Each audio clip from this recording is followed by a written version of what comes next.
Строительство адаптивного центра в Якутске обсудили в Москве. В столице страны прошла встреча министра спорта России Павла Колобкова с заместителем председателя правительства Якутии Михаилом Гуляевым и министром спорта региона Георгием Балакшиным. Подробности далее.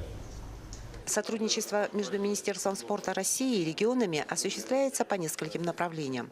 Из основных – это развитие базовых для регионов видов спорта, включая спорт инвалидов, создание условий для массового спорта, а также строительство и модернизация спортивных объектов. Во время встречи с министром Павлом Колобковым были обсуждены вопросы строительства адаптивного центра в городе Якутске.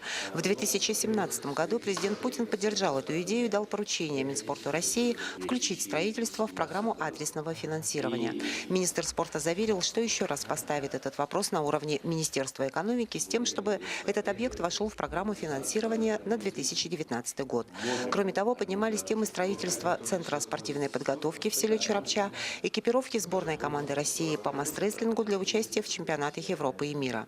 Ректор Чурапчинского института физической культуры и спорта Иннокентий Готовцев доложил о ходе строительства общежития и энергоцентра с магистральной сетью.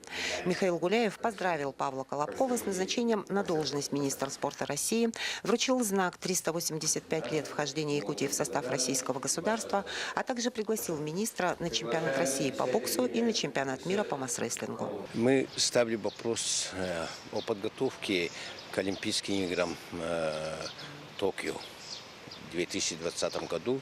И мы готовы принять сборную команду России по единоборству, по плаванию и другим видам спорта.